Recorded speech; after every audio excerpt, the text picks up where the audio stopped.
Sports in just a second, but first, a couple of highlights from Saturday Night Football. Texans and Jets and DeAndre Hopkins.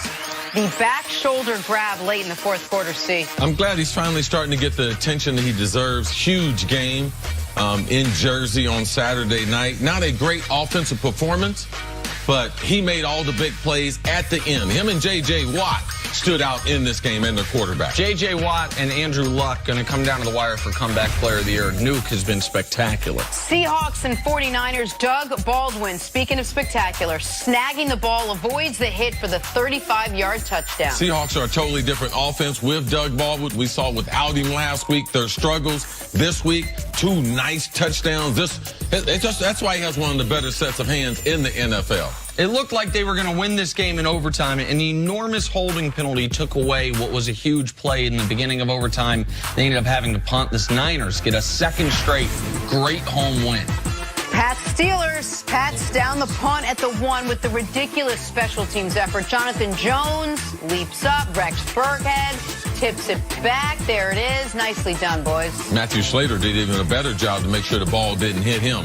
We've heard about him. He's a great special teams player. New England, they always play good special teams. Pinning the Steelers deep took a tremendous effort.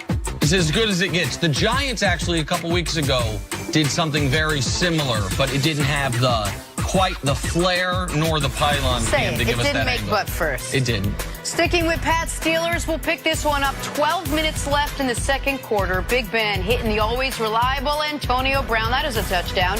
AB finished with 4 catches for 49 yards. On to the fourth quarter. Pats trailing 14-10 and in the red zone. And Tom Brady, and it is picked off by Joe Hayden.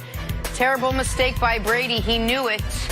Pittsburgh would make a field goal to go up 7 points. 20 seconds left in the game, 4th and 15. Brady looking for Julian Edelman. They cannot connect. The Steelers escape with a 17-10 win. Pats fall to the 3 seed. Here is Tom Brady after the game. We're just obviously not playing well enough to win, and can come in a lot of different, ways, turnovers, and just missed opportunities. I think that's what it comes down to. Too many plays where we've got opportunities to do stuff with it, and we don't. So it's football. I mean, wish outcomes were different, obviously, this week, last week, but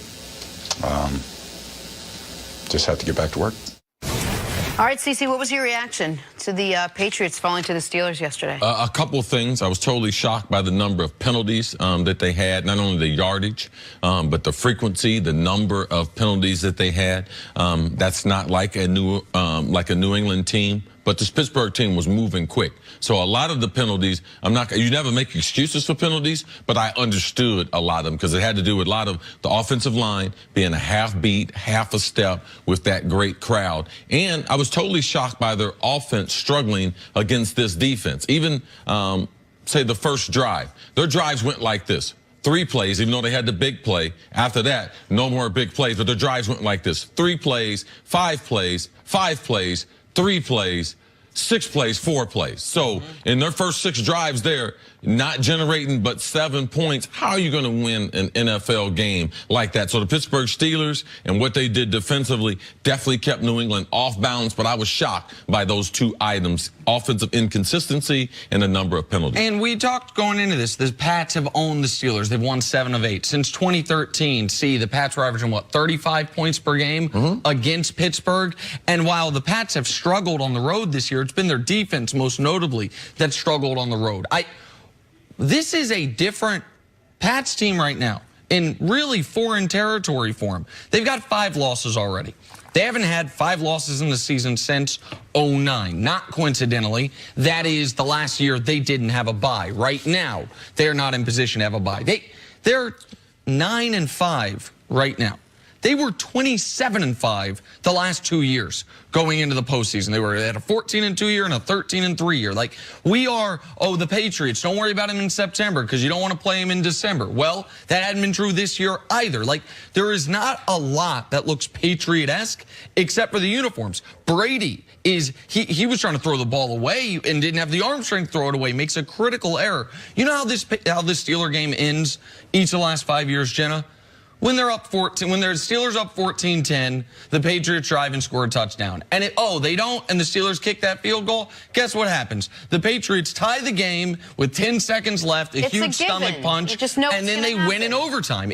I was watching and I was like, okay, this is going to be an interesting new way to have this for the Steelers to have their hearts ripped out of their chest, but that's not what happened. And credit to the Steelers defense, aside from the one bust on the Chris Hogan wide open 60-plus yard touchdown, the defense played as well as the defense can play against the Pats. When the Patriots don't play that well but win, we say, oh, it's because of number 12.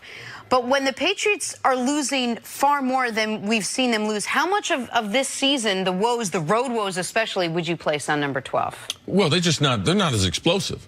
I mean, Tom Brady, Brandon Cooks, they miss him on the outside. When you trade Brandon Cooks for the last 3 seasons in a row, 1,000-yard receiver consistently for a Josh Gordon, a troubled Josh Gordon, is that an even swap? No. Nate Solder, their left tackle, we haven't talked about their offensive line, but you can start to see they having problems on the offensive line being able to protect Brady, having a consistent running game. So there are a number of things. There's a reason why they've had over 33 wide receivers in there either trying out to be a wide receiver and on this roster since the spring, because they don't have a whole bunch of explosive players. Deion Lewis left in free agency to go with the Titans. So they're missing that total productivity from those 2 players. You can start to see it. This is not something they typically struggle with, especially late in the season. Late in the season, they already have an identity. This is what they're going to do. And if you take Sony Michel away from them, man, they struggle. Gronk can't run, so their ability to threaten the football field deep down the field, they don't have it, and they can't do it consistently.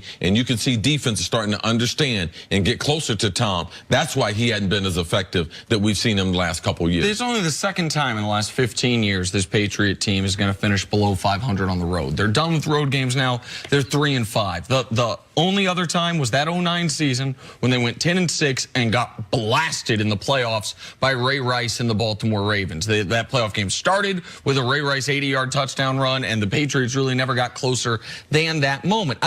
The best thing the Pats have going for them right now is that the Chiefs and Chargers are in the same division.